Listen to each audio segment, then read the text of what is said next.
Thanks for staying with us. It's time to talk about basketball, and it's all about the very best of African basketball. Remember, it is the FIBA Africa 2023 pre-Olympic qualifiers taking place in Lagos, rather, and it was not a good one for the host nation, talking about Nigeria, as they lost to their Senegalese counterparts by 93 to 87 points to drop their first game, and they must win their next game against Mali to stand a chance of advancing into the next round. Now, remember, you have 6 teams battling out for just a ticket for the tournament, right? They're talking about the Paris 2024 games. You have Nigeria, Cameroon, Guinea, Tunisia, Mali, and Senegal all battling for 1 ticket. And that's following the withdrawal of DR Congo and Uganda from the 8-man tournament initially. Now, joining me to discuss this is a veteran sports journalist, Kelechi Bernard, who is definitely live at the venue of the game. Kelechi, good evening. It's good to have you on the show this evening.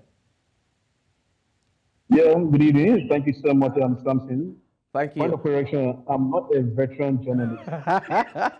Okay. I've got other veterans, my senior colleagues, who are way ahead of me. Definitely, I quite understand that, but you've also paid your dues. But it's all right. Thanks for joining us. Now, let's delve into it as quickly as we can. It wasn't the result Nigerians expected.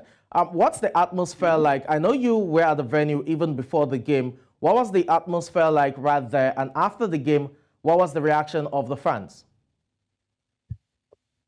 Well, before the game, the fans were actually looking forward to the game between Nigeria and Senegal with huge anticipation. I remember Nigeria being one of the top dogs when it comes to basketball, senior men on the African continent. So the result, people were actually looking forward to the team, doing us wonderfully well in the game against Senegal. So when the game actually ended, the atmosphere was a little bit dampened. You could see people wearing long faces, and I had a chat with a couple of guys and also with the technical crew, and they actually said that Nigeria should give credit to the Senegalese team because they actually came from a tournament. So it tells you that the Senegalese team had a team that had unity, that had the right chemistry, unlike the Nigerian team that came from different countries, from America, from Europe, from Asia. So the result for me didn't go well, but again, it's better for us to lose now.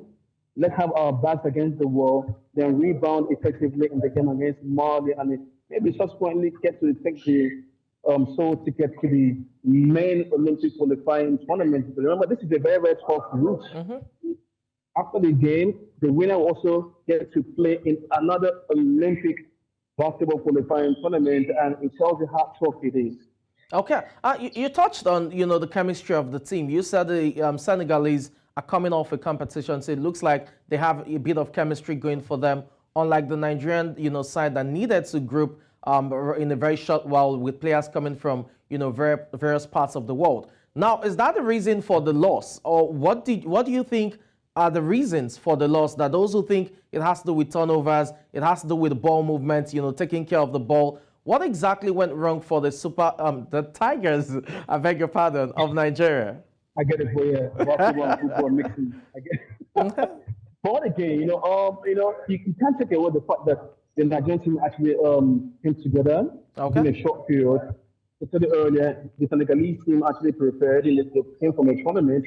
But watching the game from my own perspective, I think we were a bit in a hurry, and maybe the coach somehow, hasn't understood his boys, what time to put them, or maybe what positions they could play, and they could give you the right results. Because I saw in the game that somebody like Michael Eric, for me, I think he wasn't really in the game. He's a veteran, the captain, he's a veteran player, and also in the guard position, we only had one player who was actually driving the ball towards the basket, and that's UC Urebu. He was so good on the pointer. But again, at some point in time, he was playing ISO basketball.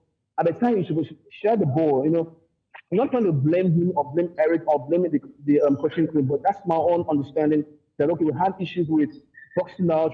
The Senegalese big men actually boxed us out quite comfortably, So when it comes to the rebound, they were so massive, on their own defensive rebound. But in our own case, we had issues with boxing them out. So even in their own offensive rebound, they were doing good ahead of the Nigerian team. So maybe, as I said earlier, the coach although Dawood himself hasn't understood the team very, very well. I mean, when it comes to match situations, now he has actually understood them very well in this match against Senegal, which they lost by 6 points. So I think maybe he might be taking a huge lessons from this very game into the game against Mali.